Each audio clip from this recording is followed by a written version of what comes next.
Welcome to the debate. Today, we're digging into really one of the most significant transformations in modern U.S. financial history. That's the radical shift in retirement planning away from traditional defined benefit pension plans towards the defined contribution 401k plans we see so much today. A phenomenon that really took hold back in the 1980s. And our source materials, they pose some pretty profound questions about, well, the nature and the motivations behind this transition.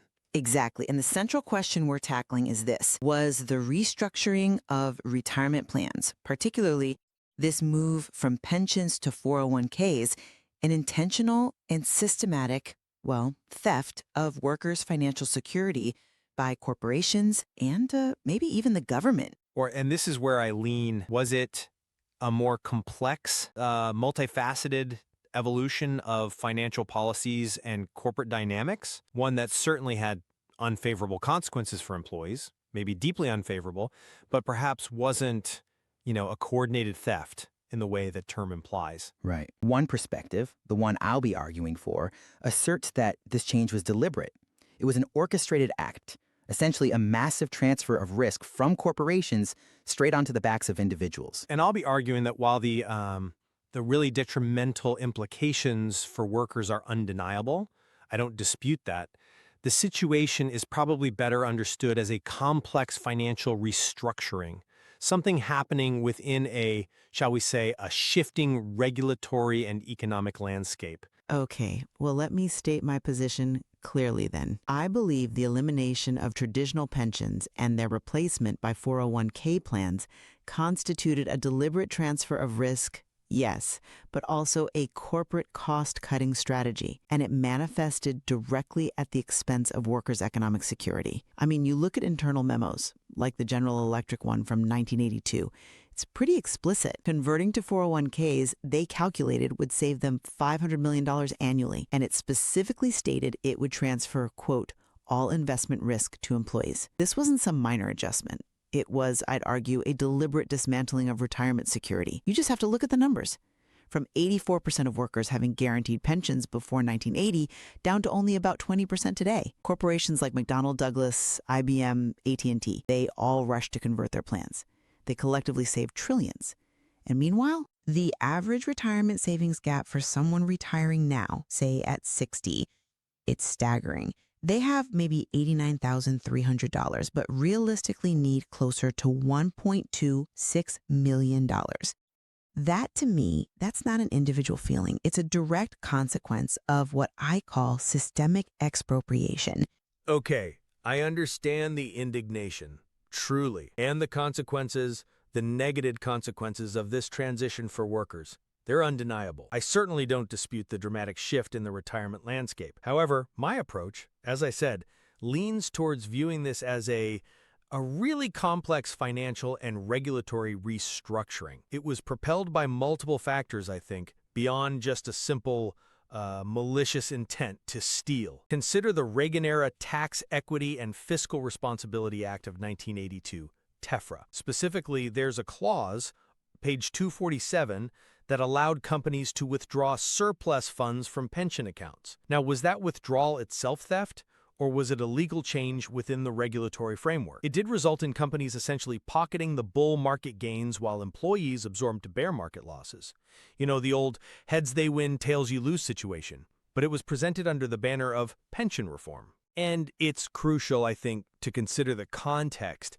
This was the 1980s, a particular economic and political time where reducing corporate liabilities, promoting individual investment, these were seen as paths to efficiency, to competitiveness. The prevailing economic thinking was shifting. Defined benefit plans started to be seen as these unsustainable liabilities that stifled corporate agility. So the move was towards a model of capital efficiency where, yes, individuals bore more market risk. My aim isn't to deny the impact. The impact was huge, but to analyze the complexity of its origin and, importantly, the legality of the mechanisms used. I see why you frame it that way, focusing on the legality and complexity.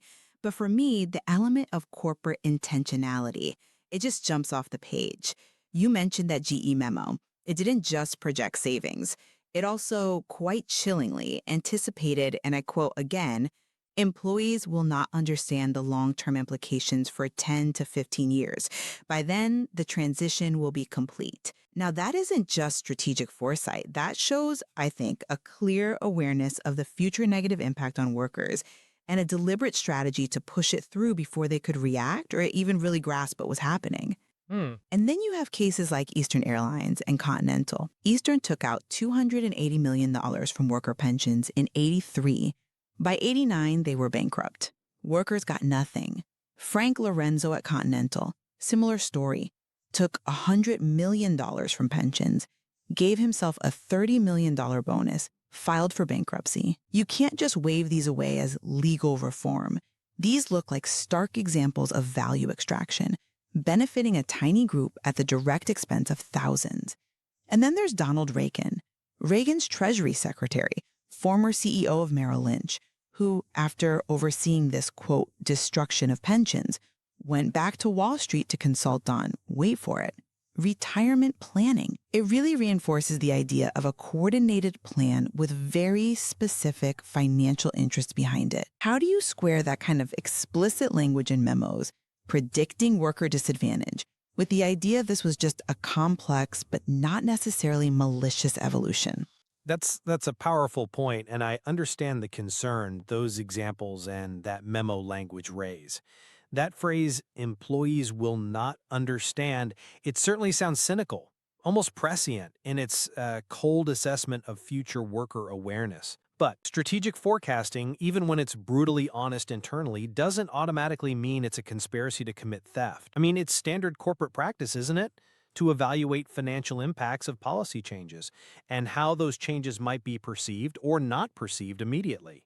My point isn't that these actions were morally neutral. Far from it, in many cases, but they operated within a legally sanctioned framework at that time. Regarding those surplus funds, the money that built up when markets did better than expected or plans were overfunded, that 1982 law, TFRA, however controversial its effects turned out to be, and they were disastrous for people at Eastern and Continental, it legally allowed companies to access those funds. But legality doesn't equal morality. No, it doesn't. I absolutely agree. The legality of an act doesn't exonerate it from its negative impact, but it is a critical distinction when we're using charged terms like theft. The corporations moved within the boundaries of what the law permitted, and our materials even mention that in some cases their unions signed off on these changes. Now that suggests there were negotiations, maybe reluctant or pressured acceptance, but acceptance nonetheless of the new terms. I don't minimize the loss, the immense loss to workers, but I have to distinguish between a legally permitted action enabled by a law that, looking back, seems highly questionable, and a criminal act of theft. The focus perhaps should be as much on questioning the law itself as on corporate malevolence. Okay, but it's precisely that interaction, isn't it, between a permissive legal framework and what looks like very clear corporate intentionality that leads me to my second point. This was the largest transfer of risk from corporations to workers in history. I mean, think about it. Before the 1980s, companies largely bore the responsibility, the fiduciary duty to guarantee a retirement income. Now, individuals have to shoulder the entire burden. Investment choices, market swings, planning for decades out, it's all on them. It's a drastic shift. And how do we justify the fact that during this same period, CEO retirement packages exploded from maybe 20 times the average worker's salary to 350 times, while those golden parachutes disappeared only for the rank and file employees? The benefits weren't cut for the people at the top, only for those below. That disparity, it doesn't look accidental to me. It looks like a direct outcome of this deliberate dismantling, the systematic erosion of worker protection. That $1.2 million savings gap you hear about for the average retiree, that's not millions of people suddenly failing at saving. It's the result of this structural shift, this expropriation enabled by those legal changes and corporate choices. That's a very compelling way to put it. And the disparity you highlight, the executive versus worker retirement packages, it is, without doubt, a stark, frankly, ugly stain on this whole transition. The human cost is undeniable. And yes, it's inarguable there was a massive transfer of risk. It absolutely created greater financial vulnerability for workers. But I suppose I come at it from a slightly different angle. This transfer, while deeply prejudicial in its outcomes, can also be viewed as a corporate response, a response to escalating pressures on profitability, the need to manage long-term liabilities in what was becoming a much more globalized, competitive economic environment. The 1980s economy. You had shifts in labor law, tax legislation, the rise of shareholder value as the prime directive. All this actively encouraged companies to seek more flexible, less liability-heavy models. But at whose expense? Well, that's the crux of it, isn't it? The outcome was inequitable and detrimental for many. But the justification used at the time for reform often centered on ideas like corporate sustainability, capital efficiency. Companies felt pressured, rightly or wrongly, to shed what they increasingly saw as these cumbersome, unpredictable, expensive legacy costs, like defined benefit pensions. So from this perspective, the problem isn't solely the existence of the risk transfer itself, but maybe more the absence of robust safety nets or mechanisms for the workers who are suddenly exposed to all that risk. It points to a need to look at the broader evolution of economic policy, changes in corporate governance thinking, and maybe a shift in societal responsibility too. For instance, those 1982 Reagan tax laws, beyond TEFRA allowing surplus withdrawals, they also effectively eliminated certain pension funding requirements and offered tax breaks for 401ks. So it was an incentive structure, not just permission. Do you concede there might have been some legitimate, maybe non-malicious economic pressures pushing companies to explore these shifts, even if the results were deeply flawed? Look, I can appreciate the nuance about economic pressures and the rhetoric around corporate efficiency, but I often find that justification starts to look like a smokescreen when you examine the real-world impact. Which brings me to my third point, and maybe the most tragic one, the irreversibility, the sheer permanence, the legacy of this change. Once they take it away, it never seems to come back. You mentioned the source materials. They talk about repeated attempts by workers, strong unions at Boeing, in the auto sector, trying to reclaim their pensions, flatly rejected every time. This wasn't some temporary belt tightening. This was a fundamental shift. It didn't just impact one generation, it laid the groundwork for a future where, terrifyingly, the sources suggest your children won't retire at all. It's a legacy of, well, systemic dispossession. It fundamentally altered the social contract around retirement. It turned something that felt like a right, earned through decades of labor, into this individual burden that's become nearly impossible for most people to actually bear. That feels like the enduring outcome of a deliberate plan, not just a series of unfortunate economic accidents or some benign market evolution. The legislation in '82, the corporate decisions that followed, they delivered an almost fatal blow to retirement security for the average person, a blow we still haven't recovered from. I perfectly understand the frustration and the profound concern about that irreversibility. It is a painful and absolutely crucial aspect of this whole discussion. The difficulty of reversing these changes is, well, it's an undeniable economic and political reality now. Once financial structures, corporate expectations, accounting practices, once they all adapt to a defined contribution model, trying to reinstate defined benefit plans brings enormous costs, huge administrative complexity for companies, not to mention the massive impact on their balance sheets and valuations. The failed attempts by unions, the ones you mentioned at Boeing and in the auto industry, they reflect this intrinsic difficulty, trying to undo structural transformations that are just so deeply embedded now.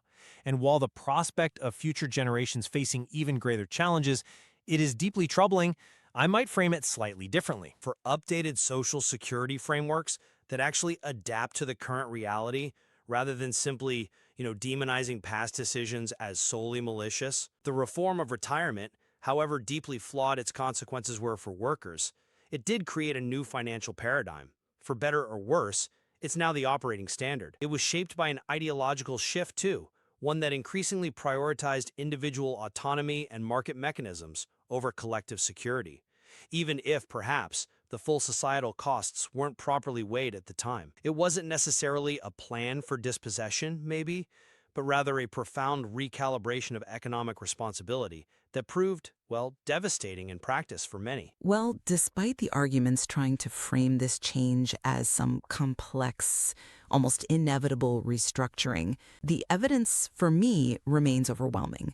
The corporate memos, the sheer scale and one-sided nature of the risk transfer, the clear documented examples of pension funds being diverted, it all leads me back to reaffirming my position. The transition from pensions to 401ks was, in its essence, a deliberate act of expropriation. It was the systematic dismantling of workers' retirement security. The financial benefits for corporations were immense, strategically planned and achieved. And workers, they were left unprotected, facing an unsustainable savings gap. This wasn't some organic evolution or an unfortunate economic accident. It was an orchestrated strategy with foreseeable and, frankly, devastating consequences for millions. And I fully acknowledge those devastating consequences. The impact on the retirement security of millions of workers is profound, and the clear financial advantage corporations gained in this process is undeniable. However, I still maintain that the dynamic can't be reduced solely to a simple theft driven by a singular malicious intent. It was a legally sanctioned reform, however flawed. It was embedded within a really complex interplay of changing tax laws, global economic pressures, evolving ideas about corporate governance, and fundamentally, a redefinition of who's responsible for retirement, the corporation or the individual. I think it's crucial to examine that interconnectedness of policy, economics, legality to truly grasp the magnitude of what happened. The discussion, for me, isn't really about whether the outcome was negative for workers, it clearly, tragically was, but about interpreting the multifaceted forces and decisions that molded this profound transformation, a transformation that, as you said, continues to shape our economic future. Both perspectives, as we've explored today, certainly illuminate crucial aspects of this very complex subject. And undoubtedly, they offer, I hope, a deeper insight into the material we've examined and perhaps invite us all to reflect on the lasting implications for the future of economic security. Thank you for joining us on The Debate.